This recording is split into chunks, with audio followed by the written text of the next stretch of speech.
देख रहे हैं SDN न्यूज, मुद्दे की बात आपके साथ। क्या आपको लगता है कि युवाओं की आवाज़ को कोई नहीं सुन रहा है? क्या आपको लगता है कि युवाओं से बोलने का, सवाल पूछने का और सुझाव देने का हक छीन लिया गया है? क्या आपको लगता है कि आपके पास डिग्री है पर नौकरी नहीं है?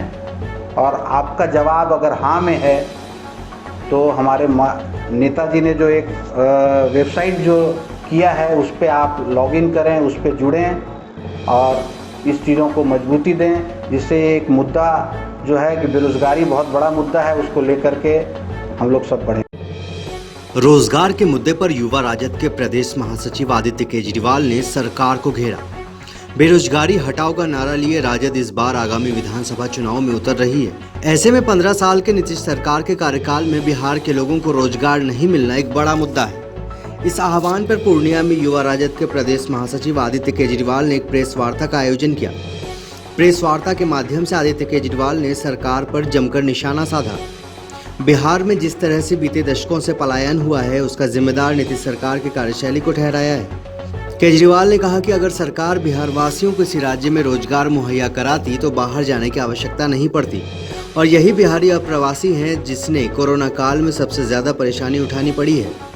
सुनिए प्रेस वार्ता के मुख्य अंश।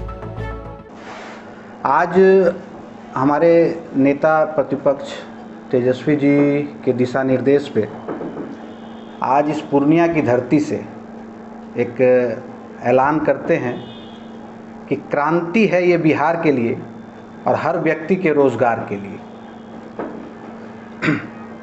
आज हम अपने बिहार की बात करेंगे।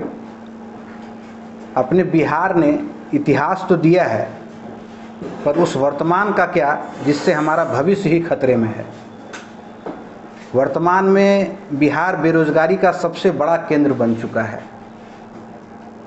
और आज मैं पूछना चाहता हूं नीतीश सरकार से कि क्यों यहाँ के युवा जो हैं वो पलायन कर रहे हैं। मैक्सिमम लाखों की संख्या में हर स्टेट में यहाँ के युवा हैं। आज हम लोगों ने इस चीज़ों को भी देखा कि जब ये लॉकडाउन हुआ तो वो युवा जो हैं जो बाहर थे, हर प्रदेश में थे, वो यहाँ पे आने के लिए, अपने घर आने के लिए छटपटाए। और ये एक संगठित क्षेत्र नहीं बन सका कि जितने भी बेरोजगार यहाँ पे युवा थे, अगर वो आज बिहार में ही रहते, क्यों नहीं हमारी सरकार जो है उस चीज़ों को लेकर के आगे बढ़ पाई। जो हमारे युवा हैं उसका कर्तव्य इसी सरकार को देखना है। आज लॉकडाउन का निर्णय लिया गया आनन फानन में।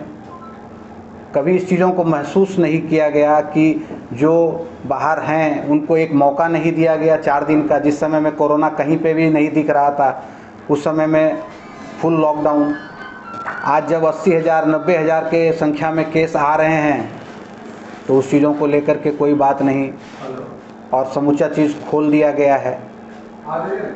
और हर युवा में गुस्सा है। आज बेरोजगारी की दर जो है 46.6% जो है वो बिहार में है। 46.6 बेरोजगारी दर की अगर मैं बात करता हूँ तो बेरोजगारी दर क्या होती है कि 100 में से 46 आदमी, 100 वैसे आदमी जो रोजगार के लिए लाइन में हैं, जिनको रोजगार चाहिए, उसमें से 46 लोग के पास आज रोजगार नहीं है। पूरे देश में 28 लाख भर्तियां रुकी हुई हैं। सिर्फ बिहार की अगर मैं बात करता हूं तो 4.5 से 5 लाख पद रिक्त पड़े हुए हैं। न सरकार कोई वैकेंसी निकालती है। वैकेंसी निकालती है, एग्ज़ाम भी होते हैं तो पता चलता है कि वो विद्यार्थी जब बाहर आ रहा है तब तक में वेब पोर्टल पे जो है वो एग्ज़ाम कैंसिल होने की कुछ खबर आ जाती है। ये क्या हो रहा है? मैं आपको एक बहुत ये बताऊं कि पहले 3 चरण में एग्ज़ाम होते थे। जैसे पहला चरण होता था कि भाई आप फॉर्म भर दीजिए, दूसरा चरण लिखित परीक्षा और तीसरा होता था इंटरव्यू। लेकिन अब जो है बिहार में 5 चरण में चुनाव होते, परीक्षाएं होती हैं। अब 5 चरण हो गए। पहले फॉर्म भरिए, फिर लिखित परीक्षा दीजिए, फिर इंटरव्यू दीजिए, फिर हाई कोर्ट में केस लड़िए, इसके बाद सुप्रीम कोर्ट में केस लड़िए। तो क्या करें यहाँ पे युवा रोजगार जो बेरोजगार बैठे हैं। आज आईटी क्षेत्र में भी यहाँ के युवा हैं बिहार के, उनको क्या ज़रूरत पड़ती है कि वो जाते हैं बाहर इस राज्य से और वहाँ पे काम करते हैं। क्यों नहीं आज आईटी हब की स्थापना जो है वो हम लोगों ने यहाँ पे करी। फूड प्रोसेसिंग को लेकर के क्यों नहीं हम लोगों ने कुछ किया जिससे हमारे लोगों को रोजगार मिलता। अगर 5 लाख जो रिक्त पद हैं, मैं सरकार, बिहार सरकार, नीतीश जी से पूछना चाहता हूं कि जो 5 लाख जो ये रिक्त पद हैं, अगर इसकी भी वैकेंसी निकलती है और एक परिवार में 5 आदमी हैं तो 30 लाख आदमी जो हैं आज उस दौर से नहीं गुजरते। यहाँ से लोग गए, पलायन कर कर के चले गए, बाहर लोग कमाते थे। आज कोरोना काल में जो उनकी कोई 20,000 रुपया महीना कमा रहा था, आज नौकरी तो उसकी फिर से लग गई, लेकिन सैलरी उसकी घट गई। सैलरी अब 8,000 रुपया उसको मिल रहा है। क्या वो खाएगा और क्या अपने परिवार को यहाँ पे भेजेगा। और ये गुस्सा है एक लोगों के अंदर में, और इस गुस्से का मैं आपको एक बहुत अच्छा एक एग्जाम्पल देता हूँ। मेरे एक मित्र आदमी बागडोगरा एयरपोर्ट पे थे, उनको भी दिल्ली जाना था, तो देखे एक लंबी लाइन लगी हुई है। हवाई चप्पल में पहने कुछ लोग लाइन में लगे हुए थे। हमारे प्रधानमंत्री भी बोलते हैं हौ से हवाई चप्पल, हौ से हवाई जहाज।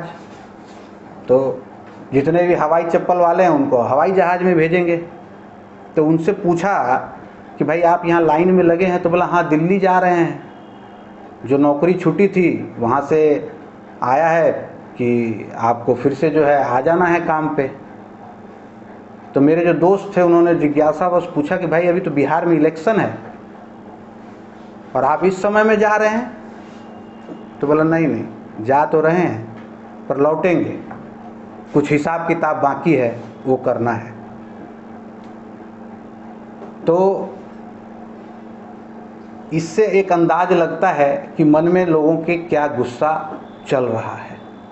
प्रधानमंत्री हमारे बोलते हैं कि आत्मनिर्भर बनिए, खिलौना बनाइए। खिलौना तो भाई आपने समूचे बेरोजगार युवा बेरोजगारों को खिलौना बना दिया है और खेल रहे हैं आप उसकी जिंदगी के साथ।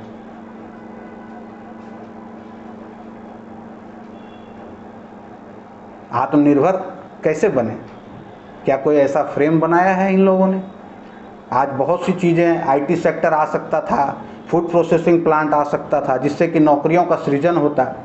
आज 15 साल ये सरकार, डबल इंजन की सरकार, किसी भी मुद्दे पे काम नहीं कर पाई। आज अपने पूरे बिहार की स्थिति जो है बाढ़, कोरोना और बेरोजगारी को लेकर के इतनी भयावह हो गई है कि उसका वर्णन नहीं किया जा सकता। डिग्री भी है लोगों के पास, लेकिन डिग्री का क्या करेंगे? आपको मैं एक आंकड़ा बताता हूं कि पढ़े लिखे लोग बेरोजगार हैं। बी फार्मा कर करके 52% लोग बेरोजगार हैं। पॉलिटेक्निक पास कर करके 67% लोग जो है आज बेरोजगार हैं। एमसीए कर लिए हैं 56% लोग बेरोजगार हैं। और इंजीनियरिंग, हजारों की संख्या में इंजीनियरिंग कॉलेज खुल तो गए, लोग इंजीनियरिंग भी कर लेते हैं, लेकिन क्या उनको रोज़गार कौन देगा? क्या हम लोगों ने वो सृजन किया कि रोज़गार का जो है यहाँ पे कुछ सृजन हो? आज 68% इंजीनियरिंग के जो छात्र हैं वो बेरोजगारी से जूझ रहे हैं। उनके सामने ये समस्या आ गई है आज के दिन में। हमारे माननीय नेता तेजस्वी जी ने इसी को जो है लेकर के एक बिगुल फूंका है कि हर लोग जो है इससे जुड़ें, उस मैसेज को पहुंचाएं जन जन तक। बेरोजगारी एक ऐसा मुद्दा है जो शुरू से ही बहुत हावी रहा है। आज नीतीश जी ऐलान करते हैं कि दलित की हत्या हो गई तो उनको नौकरी देंगे।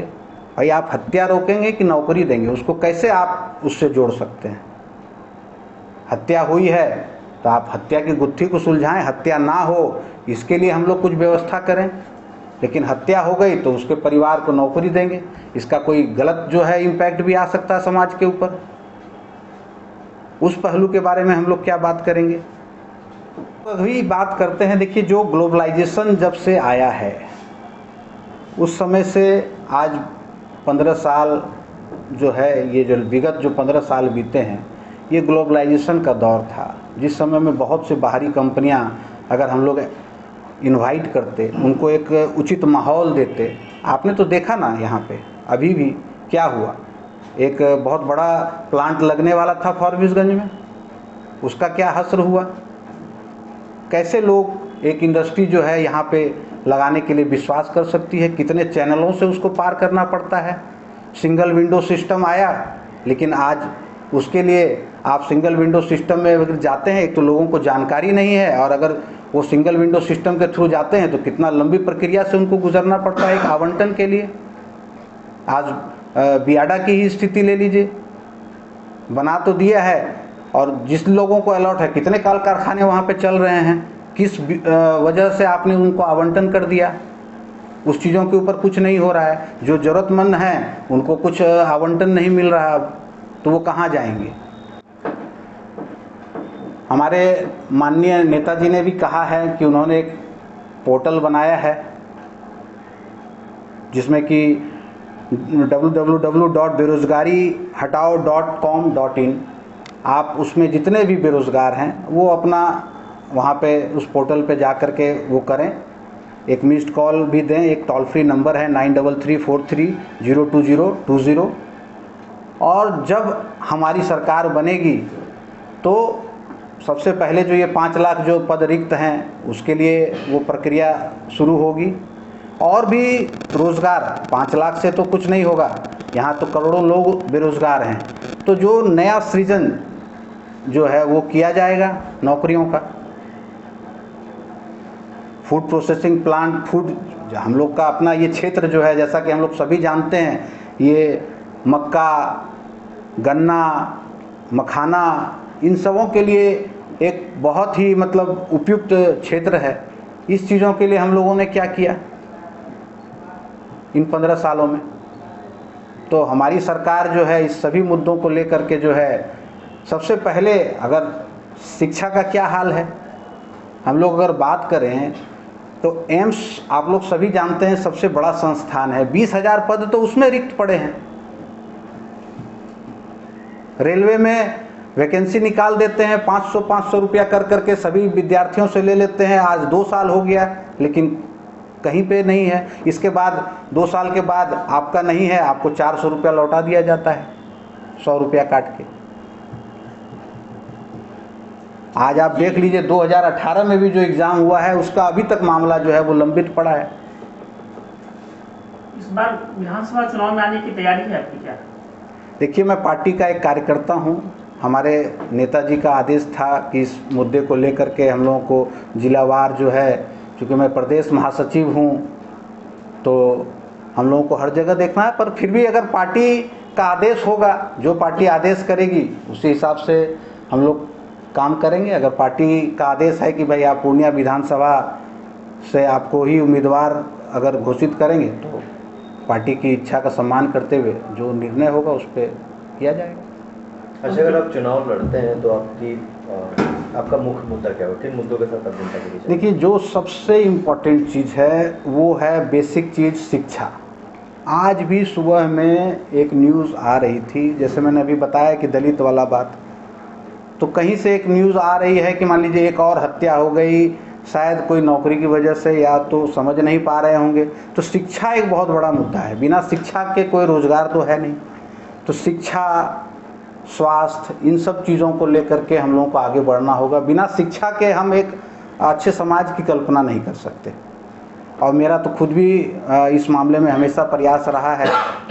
हम लोग, मैं तो अपने माध्यम से भी जो है इस चीज़ों को हमेशा उठाते रहा हूँ, और एक स्कॉलरशिप टेस्ट लेकर के मैंने तो हमेशा जो है शिक्षा को प्रमोट किया है। मैं शिक्षा के क्षेत्र में भी हूँ, तो इस चीज़ों को, शिक्षा एक बहुत इम्पॉर्टेंट चीज़ है। स्वास्थ्य जो है वो चरमरा गया है पूरा। कोई भी जो उचित व्यवस्था होनी चाहिए सरकार की तरफ से, वो कहीं दिखलाई नहीं पड़ती। से बोलता हूँ कि मैं पूछना चाहता हूँ एक यहाँ पे नौजवानों जितने भी हैं, एक मेरा है कि क्या आपको लगता है कि सरकार की गलत नीतियों के कारण बिहार में प्रचंड बेरोजगारी है? क्या आपको लगता है कि युवाओं की आवाज़ को कोई नहीं सुन रहा है?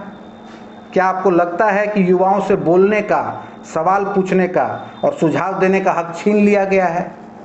क्या आपको लगता है कि आपके पास डिग्री है पर नौकरी नहीं है? और आपका जवाब अगर हाँ में है तो हमारे नेताजी ने जो एक वेबसाइट जो किया है उस पर आप लॉगिन करें, उस पर जुड़ें और इस चीज़ों को मजबूती दें, जिससे एक मुद्दा जो है कि बेरोज़गारी बहुत बड़ा मुद्दा है, उसको लेकर के हम लोग सब बढ़ें। और मैं जितने भी अपने पार्टी के कार्यकर्ता हैं उनसे ये अपील करता हूं कि वो इस चीज़ों को जो है अपने पूरे जन जन तक पहुंचाएं और ये मैसेज जो है हर किसी के पास, हर गांव में, हर पंचायत में, हर मोहल्ले में जो है इसकी गूंज सुनाई दे।